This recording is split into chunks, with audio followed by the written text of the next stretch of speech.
to another episode of the Jason and Bart Show. Hey, we're live again We're live again. in this beautiful bar. Dan, you're our guest. From This is also your bar. It is. From I'm Fool's not the Gold. only owner. I'm The one of only the owner, let's be clear, but it is Dan's favorite bar, also his bar. I own part of it. I do. You're all part of it. Yes. He Fool's does. Gold, New York. Fool's Gold, New Houston York. Street. Come on down, 145 Come on down. Houston. Yeah, I like that you knew the We address got by it all. heart. Oh, I'm a numbers guy. Oh, yeah. You know that, so. We were just talking about math. That makes sense. There you go. Yeah. that's Dan, true. introduce yourself really quick. Okay. Yeah, who are you? Who are Dan. you? Dan Maccarone. Yes.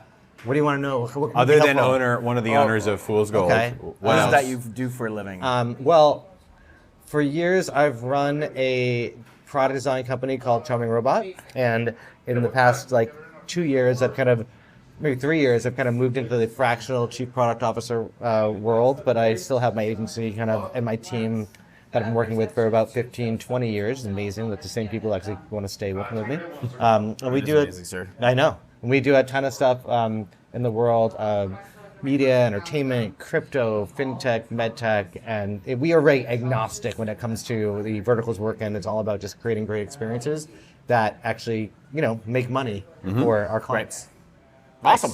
Awesome. Oh, he wants to make money for his clients. I do. Not just for ourselves, but Novel. for the clients. It's a new thing. Yeah. I mean, don't we all? It's novel. Yeah. I don't think the answer to that question is actually yes. But Experts. that's- Earlier conversation. I don't know who else you talk to, but I will say that a lot of people don't put that first and foremost in their mind. They're like, we're going to charge you for things, and that's it. And we that's may or may not make money. Yet. Right. And I'm like, no, I want to show you that we can actually make you money, because then you'll come back and hire us again and again. And we have an 85, 86% retention rate, because Nice. people come back to us. They're like, oh, you Sure. made us money. Let's do that again. Yeah. It's Yeah. funny how enough. that works. I love it. It's great. Very cool. Fair enough. Yeah. Yeah. Questions for Dan. Well, Dan, Yes, since your Bart. agency does fun UX and UI, Fun, only fun. We Only do fun? UX, UI. Yeah, no bad I wanna UX work UI. there. who's your favorite client? I can't talk You can't about say that. that. I can't say. That's like asking who my favorite child is. We have one. I have one child. But is she my favorite? okay. Yes, of course. My dad used to say that. You're my favorite son. You're my only son, but you're But, my yeah, favorite son. yeah. Your favorite kind Yeah. of project out? I mean, I'm working on a project right now that has tremendous founders. A founder I've worked with multiple times, what I love about him is he has a brilliant idea. He understands what he knows, and he understands the people, the talent and knowledge that the people he brought to the table beyond myself, the other people who are working on this. We all bring different things, and he respects it, and he wants us to work together to create something wonderful. And I love a project where you have a founder who has maybe a subject matter expertise, or at least has a great vision, but really wants to have people around them who can make it better, make it easier, as opposed to being like, I know everything, I'm hiring you for your expertise, but you're not really. You're hiring me so you can tell me what to do. I'm at a point in my life where I don't need to be told what to do. I'm at a point in my life where I'm like, I want to understand how I can collaborate with you, Bart, or you, Jason. Let's work together and do something awesome versus being dictated to. Right. And that kind of founder, this guy I'm working with, he's so just wonderful to hang out with, to talk to brainstorm with, and when you bring things to him, I'll give you anything we bring to him, he's so appreciative. We did this user research project 2 weeks ago. We were traveling in Atlanta and Chicago, and he texted me every morning being like, hey, I hope your interviews go really well today. I'm really excited to see when you get back, and just have I hope it's really fun for you guys. Not that everything has to be fun, but it was so heartwarming to know that he was on board with us. And when we put stuff in front of him, last week at the findings, he was just as energetic about it, and had questions and had comments, he challenged us on things, and that's what I want. That's my favorite kind of project. Someone who brings that to the table and lets us be best at what we are, and challenges us so we're better too. So it sounds like it's a little bit less of your favorite kind of project versus maybe your favorite kind of client.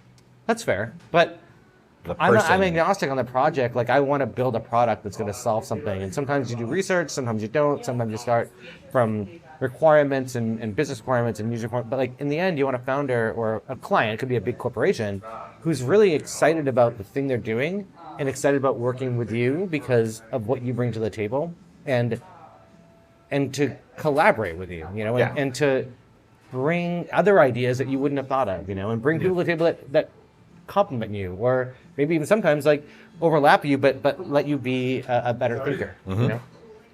Yeah, I was just listening about, somebody was talking about founders and CEOs and how oftentimes you get to this inflection point where the founder shouldn't be the CEO and the CEO should not be the founder. Yeah. Right. And I think to your point, if you're still early stage enough where you are still playing both roles, I think the people who have the most success are people you're talking about who are actually more interested in building teams Yes. of talent, Yeah. managerial, high-level talent to put around them. Because to your point, I think the smartest people know that they don't know everything, right? Yeah, And so there they are can sit found, back yeah, and there go, are founders I've worked with who sit there and like opine about what they want out of something, and it's like, cool, dude, like you're not the client. You might be a client, but you're not the person we're designing this for or making this for.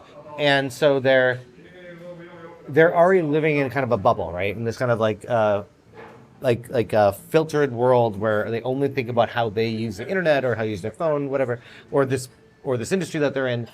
And no matter what they hear, they're not gonna change their thoughts. I mean, literally, we've gone out and done user research, found out certain things, come back to founders like that, where like people think this, they're like, yeah, but no, I think it's this. It's like, okay, well, but you're gonna fail. That's the boss leader like conundrum, right? Oh yeah, we were talking about this the other day, right? Yeah, between like the boss mentality of all I do is ideate. I don't really care about the ability to actually execute my ideas. The ideas are all that matter. Yeah. And then you just walk into rooms and dictate your ideas, and you're like, "Go do this," and you leave. Right. But and then when they can't do it because you can't actually perform like that, then the boss comes back and lays down the hammer, blah blah blah. Whereas a leader is like, they're not walking in going, "Here's my idea for me, all about me. It came out of my brain. You just go and be a tactician and go do it." They're smart enough to surround themselves with strategists. Well, like and when they don't listen, like that example of like just do it. The other part of that is when you do it, when you do execute on what exactly they say, and it fails, which it often will. Yep. They're like, "Why is this not working?" Well, that's It's like, well, we tried to tell you that this wouldn't work. We even have like all the documentation to back it up, not because we're covering our ass that we are, but because we want to. We're trying to do the right thing. So when it fails and they're mad about it, it's just like, well, you dug your own grave, man. Like, sorry, It's your own fault there. And that's the difference between ideation and strategy. I think at the end of the day, is ideation is anybody can whiteboard an idea. Strategy is ideation plus an executable plan based on the reality of your situation. But I've got a great idea. Great. You have 100 employees and $1 million sitting in the bank? No, I don't. Okay, well, it's a great idea, but you don't have the resources to go execute it. Right. So how good of an idea is it? Well, let me ask you a question. So strategy is a word that's thrown around a lot. I believe in strategy. I think it's a really important part of anything we do. I won't commit to any project without it. But for some reason, strategy is a bad word. For some reason, people hear strategy and they immediately disconnect or get a bad taste. Devoid of value. Why do you think that is? But do you think it's the client going, well, we know the strategy, we just need execution? No. Or is it just every time? I think people tried to sell in, agencies in particular, try to sell in strategy as a thing for a long time before they really had any expertise in strategy. I think that's fair. And so I people think are that and I remember this years ago in like the .com boom in 2000. I was working for an agency and our client was Deutsche Bank. I think I can say that now. It's been 20-something years. Yeah. And I was in this room and I was like an arrogant like 23 or 24-year-old kid. And I was like leading the UX. UX wasn't even a term, but like whatever. And I remember sitting in this room. It was me and this creative director who was brilliant and a wonderful head of technology, whatever. And then this guy who was like a strategist. And he was an MBA person who, didn't know. Honestly, I knew more about the internet than he did. And he was probably like 10 years older than me. And not a knock on MBAs. It was 2000, like no one knew anything about the internet. I just hadn't happened to be in it in a while. But anyway, so he would come in with his MBA talk. And the client at Deutsche Bank was like, yeah, that guy should never come to another meeting. And I sat there feeling very vindicated because I was like, fuck that guy. Can I swear on this? Is it okay? Yeah. Okay. I was like, fuck that guy. And in my head. And he was like, well, and he tried to defend his position as a strategist. And they were like, yeah, what experience do you have doing any of this? Like, do you know anything about private banking? Do you know anything about Deutsche Bank? Do you know anything about the internet? Blah, blah. Those weren't their exact questions, but they're close. And he was just kind of like, no. He couldn't answer. He couldn't give a straight answer. And I think that, obviously this is 20 years ago, but like, I think that that's a distaste that a lot of people and companies have had in their mouth for a long time. So when we say strategy now, I worry about it because I'm like, no, I really want to use strategy to make you money, but because I don't want to just put the pen to paper. But I don't know how else you guys have experienced this. Yeah, I mean, for us, it's the same thing, right? Like, we go through our process on purpose. Like, remember, like, I don't know, it's still a few years ago when people didn't want to pay for discovery, right? People were like, well, it should be part of a thing. And we're like, well, no, I mean, that's strategy in itself. Of course it is. Right, you're going in there, and we should be paid for that time, and it's the brain of that, right? So, like, for the longest time, agencies were charging for it, and then people started charging for it, and it was always a tricky thing. And so it's the same story, right, for all those things, right? And I think that mindful is, like, I think the agency world has changed over at least past 5 to 7 years, where people are charging for those things. They want you want to push strategy as much as you can. Hourly, retainer, blah, blah, blah. All that kind of stuff is changing, and that's a good thing overall. Yeah. I think from the client perspective, I think it became, not to be overly verbose, but ubiquitously valueless because everybody was offering strategy, and when everybody's offering something, it has no value. Yeah. Because if you can get it on any street corner, if it's generic, and that's what happened with strategy. Strategy became generic instead of staying niche, which is really what it is. There are a lot of subcategories to strategy. To your point, right? Why is a strategist in the room with Deutsche Bank if they don't know anything about private banking, they don't know anything about the client? Right. Like, so there's something. So I think a lot of clients had experiences not just with strategists, with consultants. Who Consultants is a bad and this name is too. where value. Right. There's a derogatory connotation associated with the word of no value. I'm going to pay top dollar to somebody who on paper has a resume or went to a school or is from McKinsey or wherever, right? So they should know everything. And really what they do is they just interview all my people. They take all the best ideas from my people. They aggregate that into a binder, and then they drop it on my desk, and then when they're ready to leave and go, here are all the ideas I came up with. Meanwhile, most owners don't even realize they should just be interviewing their own people to get great ideas, right? Well, so I think there's two takeaways I have from that. One is I've had a podcast for a long time, and I talked to a lot of people who have the same trajectory where they went to school, maybe an Ivy League school. They went to McKinsey as an employee, then they went to business school, and then they did whatever. The thing I always found fascinating about that track is that they went to McKinsey at like 22, 23, and McKinsey's throwing them in front of these people and being like, go figure out how, and I'm like, what experience do you have in anything? Never mind life, like in business. Like, how are you a person who can go into a company and recommend things when you've done zero things? And that's not an insult to them as people. It's an insult to, I think, the corporation hiring McKinsey. Yeah. So there's that right on one side. The other side of it is that I think is really interesting is that agencies traditionally, maybe not like Sumo, but like agencies in general, traditional agencies, they give away strategy for free because they stay up all night and they do these presentations. They do pitches, right? Yeah. They do a pitch, and the pitch is, here's what we're gonna do to like change. This is usually more true in advertising, but like change your audience consumption because we're gonna have a campaign that's so brilliant about Mountain Dew or about whatever it might be. The stupidity of that is this: A, clients buy into it. Because these people spend all this time doing brilliant like work on taglines and commercials and whatever that may or may not fit their brand. Mm-hmm. And B, agencies do this without doing a real understanding, a deep dive into what you call discovery, what I call discovery. So you have a bunch of people pitching brands with strategy that has no basis in anything that brand wants to achieve. Like whatever the brief is that you got didn't break down the actual like goals and needs and realities. Reality is probably a better word of the particular. I think it's even worse than an RFP answer, right? Like that's like the funny part of that, right? It's like the strategy just give away for free, and then RFP, and then obviously everything else, right? You still don't really know what that client needs at the end of the day, right? That's what I'm saying. Like you give them all this shit, and they're like, great shit, whatever, really beautiful shit. But it's like, what are you really doing? You're kind of lying to your client because you're like, I can solve your problem, but I don't know what your problem is. Yeah, that's interesting. I think also where we try to, you're talking about paid discovery or not paid discovery, or doing discovery as part of the sales process. Yeah. But it also happens with account management and existing clients. I mean, if you're an agency, and there are different agencies. Some agencies charge for account management, some don't. I personally am not a big fan of charging for account management because I think you can actually bring in a lot of revenue from pro bono account management, like value-laden account management. How do you define account management, just so we're clear on what that means? So there's an existing client, and their job is to talk about only the future. What's next? What are we going to do next? Your account manager. Yes. Okay. So their job is not just to sit around and be reactive necessarily to the client and wait for the client to come up with the next initiative. Right. But is to be doing competitive research, R&D, right? Every quarter, and coming up with ideas. Crowd favorite. Yeah. We send a quarterly report from our account management team to every client we have, or not to every client, to the strategic clients we have, right?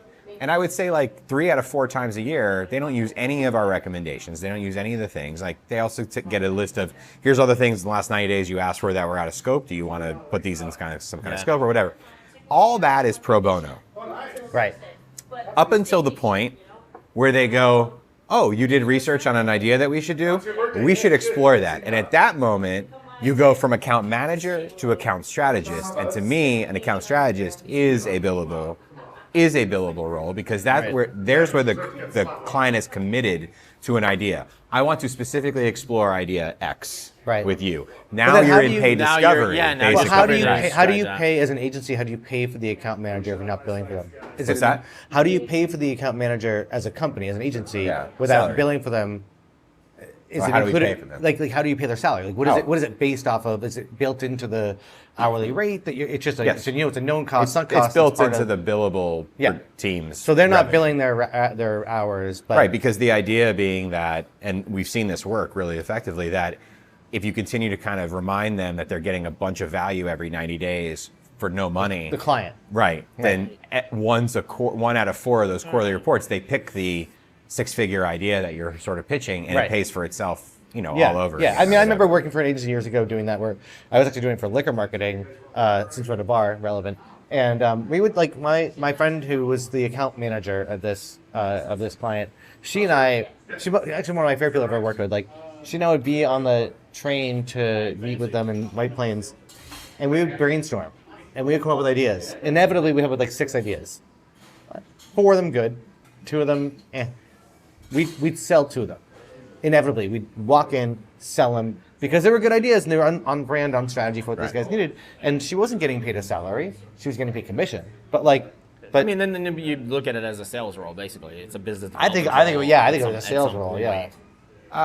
It's also about experience and relationship. Sure, but It's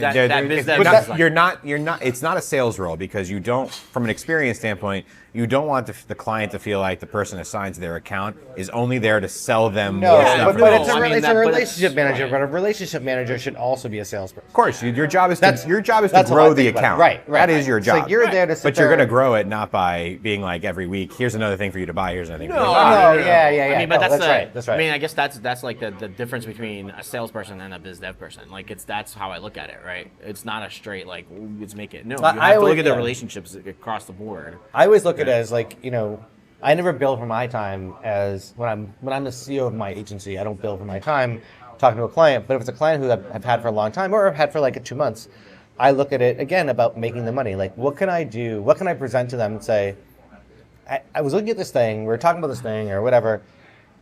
What if we did this? Yeah. And I think this is another revenue stream you can have or whatever. And we'll figure out what it's going to cost later. But I really think this could be good. Think about it. And I always say, if you want to do this in-house, do it in-house. But I think this will help you. Mm-hmm. And I genuinely believe, because I am looking out for them, that they don't look at me as a salesperson. They look at me as, oh, Dan's trying to help me. And he'll give the idea to my person internally. Or they actually have a team of people, they can do it faster. Right. Yeah. So we'll just pay them to do it. It's about value. Yeah. You're giving away your subject matter expertise for free. Yes. And that's a lot of value in that. Yeah. And then every once in a while, you'll hit on something and be like, oh yeah, we're What gonna I do pay for that. Yeah, Right. yeah, that's Right. right. Yeah, I'm down with that. What we could do. Right. Oh, that's a I'm great all for idea. that. Shit, Dan, we Yeah. should do that. And I just happen to have the budget. Oh, that's so strange. Perfect. No, and I do like that. I do feel like, I always hate we talked about this a while ago over coffee, like about the word consultant. Yeah, I think the hate word it. consultant is a terrible word. Me I think too. it's just it's much like a strategy. It's like this 4-letter word that's more than 4 letters, but just has a bad connotation. Because you're conning and insulting at the same time. So The conning is the insult. Yeah, exactly. Yeah. That's, I never thought about that. That's well. Now I feel like now a you jackass. got Great. you like them. And the experience when you work with strategists or consultants, if you're a client, can be very much like going to the doctor, where every doctor you talk to, you've got to repeat your story. And that can get, as an experience, very old very quick. And you're like, you know what? I don't want to pay another overpriced person who doesn't know anything about my story. Yep, right. To go spend a month telling them about my story, right? Blah, Right. blah, blah. Hey, I know, right? So trying to cut through. Yeah, and the tricky part is too, like when you have, like, this just happened to us, right? We went through our regular simple heavyweight, which is our discovery for 2 months, but we lost the project afterwards because they went to somebody else that was cheaper. And we always say you can have that, Right. But I'm like, as that client, now that agency has to go through the same process. Oh, they're not And I'm going to trust like, your discovery. Well, no. So the funny thing Right. is, so what happened is actually they are, because I just kind of got caught up, and they're like, yeah, we're using a lot of info that you guys gave us. But most people won't, right? Right. So now you have to go through this process again. Like, it's a funny, it's weird how that works. Even though out. you probably pitch your discovery as, you can have you it. can take this you and can go whatever anywhere wanna you do, want. we do it We do that right? too. Do Yeah. you put a, this is a strong word, but do you put like a penalty clause of pricing No, we on never it? did. We don't need that. We no, do you that. don't need that Do you? because we get paid. It's a lot. It's a strategy. It's about Like, 25%. You say if you don't go forward with this, you pay. So it's like it's like a $10,000 discovery. If it's a $12,500 discovery, Right. you don't go forward with us. If you go forward with us, it's $10,000. So you're basically giving them money back. We're that's putting different. a deposit down Yeah, on the I next think that's bunch of money different. they're going to spend. Yeah. Or Really, you're is doing what like a we're doing. licensing deal, basically. You Kinda. can have you're licensing. them. Yeah. If we know okay. they're going to continue with us, then they know that $2,500 is going to get rolled into, or that 25% is going to get That's. rolled I into. feel like the that's a next little thing different anyway. way of pitching it than, Yeah. than just saying, oh, you're paying you're going to pay a penalty. It's more just like It's not a penalty. It's the just, project is we this. did a lot of work. No, It's cheaper if you stay with us. right. That's a better way of putting it. You're well, that's how we pitch it, of course. But I get to the financials really quick. There's like a 25% tax if you decide to take all of our work and go to another agency who says they can That's do it good, for but that's 50 good cents on the business, dollar. you know? Right. Yeah. But I think a lot of agencies, We did like that you're with talking idea. about, like are going to distrust. It's not that they're going to distrust other people's discovery. Actually, it's They more will.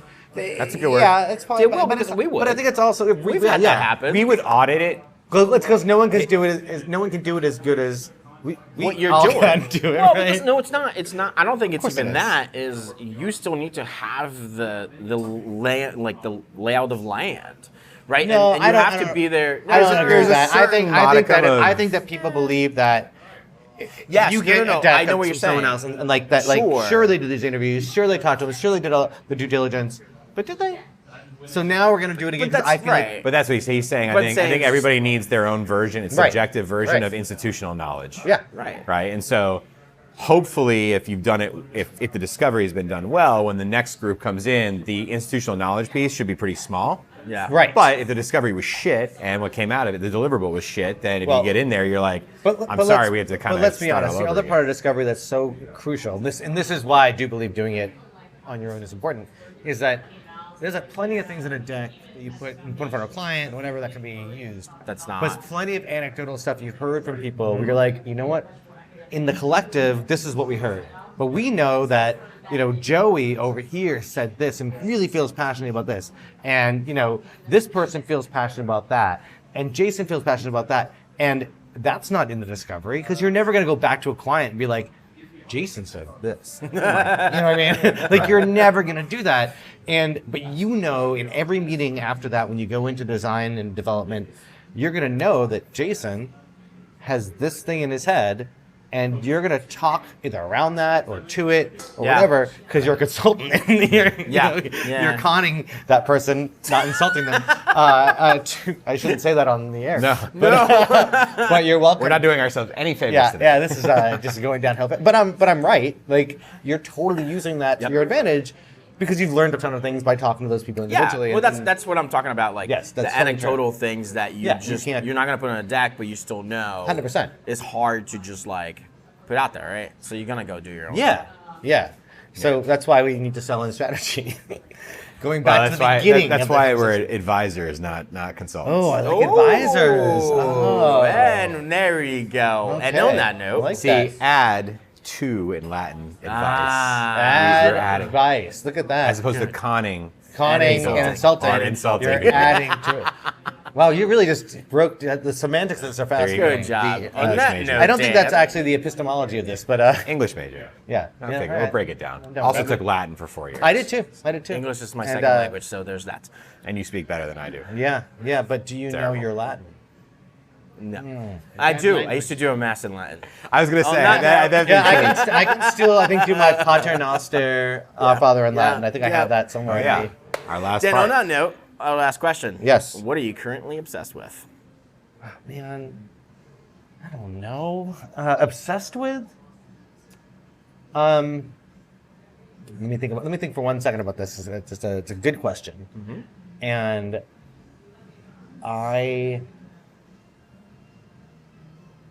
I mean, I'm always obsessed with the same thing, which is travel.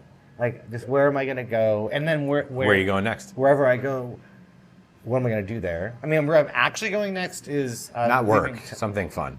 No, I'm leaving tomorrow to go to Napa in LA to see my daughter in LA and to see my friends in Napa. Nice. But the next like big trip I have planned is going to Hawaii in September for about 10 days. My wife's never been to Hawaii, so I'm taking her to my favorite places in Honolulu and Kauai. We're going to a wedding in Kauai. Nice. And so I'm excited about that. But I'm always obsessed with like we're going to England in November, and whenever I go to some place I've been before, I really just want to go somewhere else I've never been. This is my obsession. So I was like, okay, so we're going to go to like my sister-in-law's house in the country in England. We're going to go to London, which I'm excited about because I love London. But really, I'm like, where can I go that's new? And so I'm thinking a day trip to Luxembourg.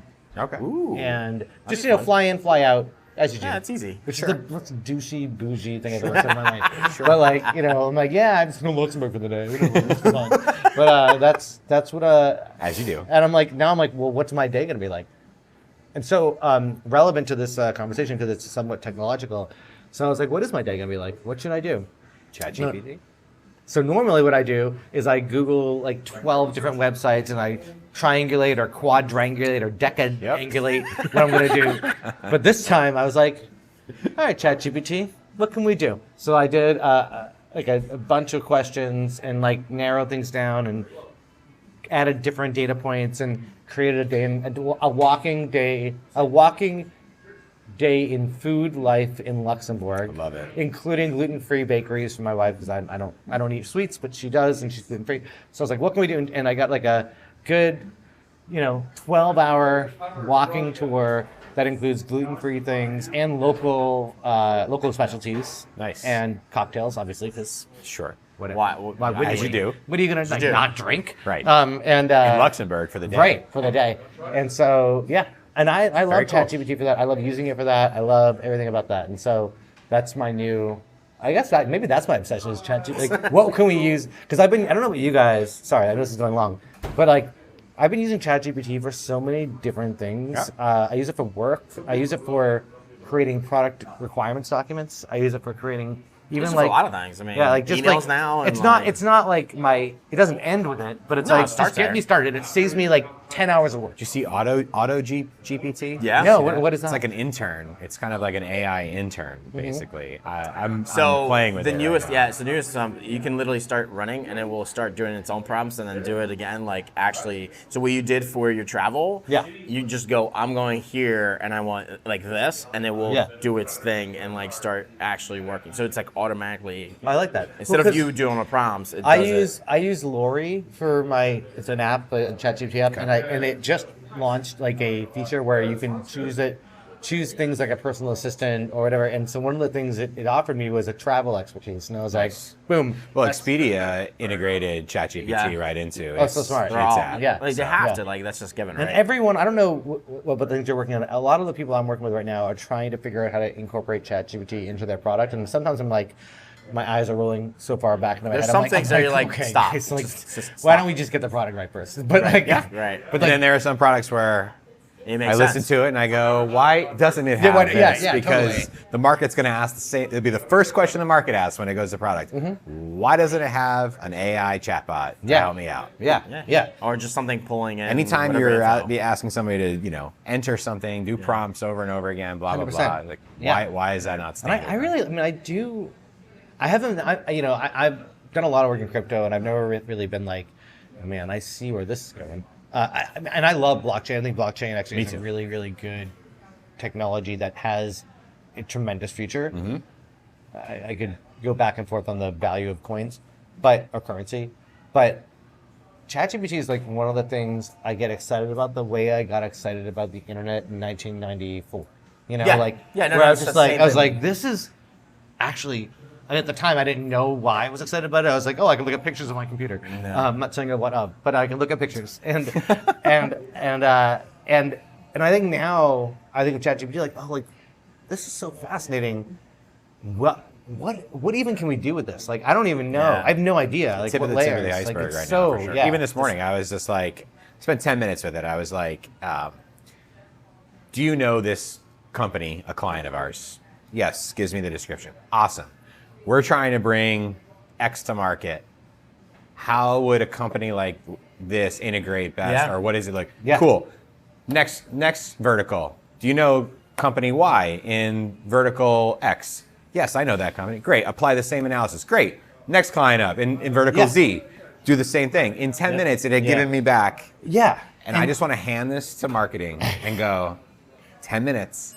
10 minutes. And you couldn't do There it are with Google. probably 30 campaigns and Yeah. Right. 100 pieces of content Yeah. that can be produced from this. And you couldn't do that by doing a Google search. And that's the thing, No. the thing I was like, No, I you can't can't. Google this. I we can't. were just talking about this today, and like I was saying, like that's people are still trying to tie it to this search query yep. relationship, and it's not. You not. have to talk to it. Yeah. Yeah, like it's a If person. you talk to it, it's really, really good. People Yeah. are like, oh, it's not accurate. It's not this.